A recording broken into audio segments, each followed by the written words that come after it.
സ്വയം സ്നേഹിച്ചുകൊണ്ട് തുടങ്ങാം. നിങ്ങളുടെ ഉള്ളിലെ സ്നേഹം മറ്റൊരാൾക്ക് പകർന്നു നൽകണമെങ്കിൽ ഏറ്റവും ആദ്യം സ്വയം സ്നേഹിക്കാൻ പഠിക്കേണ്ടതുണ്ട്. സ്നേഹത്താൽ നിറഞ്ഞൊരു ഹൃദയവും മറ്റുള്ളവരെ കേൾക്കാനുള്ള മനസ്സും അന്യരെ സഹായിക്കാൻ തയ്യാറായുള്ള കരങ്ങളുമാണ് ഒരു വ്യക്തിയുടെ ഉപകാരപ്രദമായ ആസ്തികൾ. ആത്മവിശ്വാസം നഷ്ടപ്പെടുത്തലാണ് യഥാർത്ഥ തോൽവി.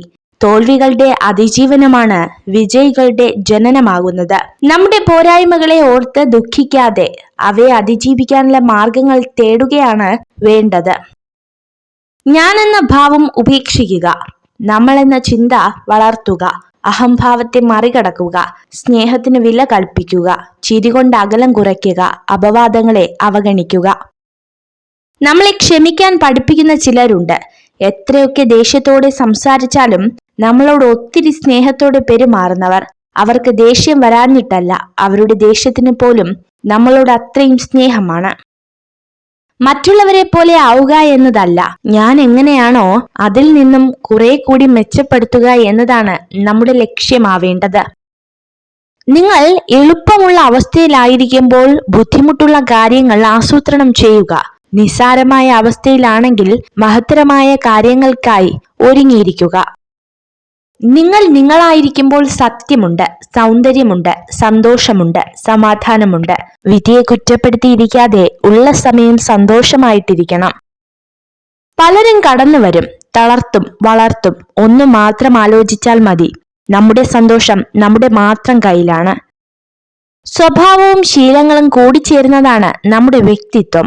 നമ്മൾ ജീവിതത്തിൽ ഇഷ്ടപ്പെടുന്നതും ചിന്തിക്കുന്നതും ചെയ്യാൻ ആഗ്രഹിക്കുന്നതും എല്ലാം നമ്മുടെ വ്യക്തിത്വമായി മാറുന്നു.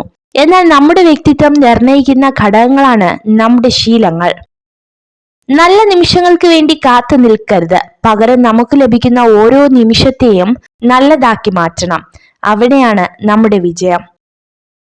ഉപബോധ മനസ്സ് എല്ലാ കാര്യങ്ങളും വർത്തമാനകാലത്തിൽ മാത്രം ചിന്തിക്കുന്നു. ഭൂതകാലത്തെക്കുറിച്ചോ ഭാവിയെക്കുറിച്ചോ അതിന് ഒന്നും അറിയില്ല. നിങ്ങൾക്ക് ഏറ്റവും വേണ്ടപ്പെട്ടവർ നിങ്ങളെ ഉപേക്ഷിച്ചു പോയിട്ടും നിങ്ങൾ സന്തോഷത്തോടെ ഇരിക്കുന്നുണ്ടെങ്കിൽ നിങ്ങൾ മാനസികമായി ശക്തരാണ്. ഒരു സ്ത്രീയെ ആഗ്രഹിക്കുന്ന പുരുഷൻ ആദ്യമായി അവളെക്കുറിച്ച് പൂർണ്ണമായി മനസ്സിലാക്കാൻ ശ്രമിക്കും. വേദനിപ്പിക്കുന്ന ഒരു വാക്ക് മതി ഒരാളുടെ ഹൃദയത്തെ തകർക്കുവാൻ.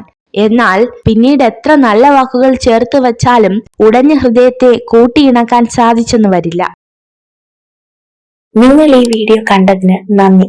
ഇതുപോലുള്ള കൂടുതൽ വീഡിയോകൾക്കായി ചാനൽ സബ്സ്ക്രൈബ് ചെയ്യൂ.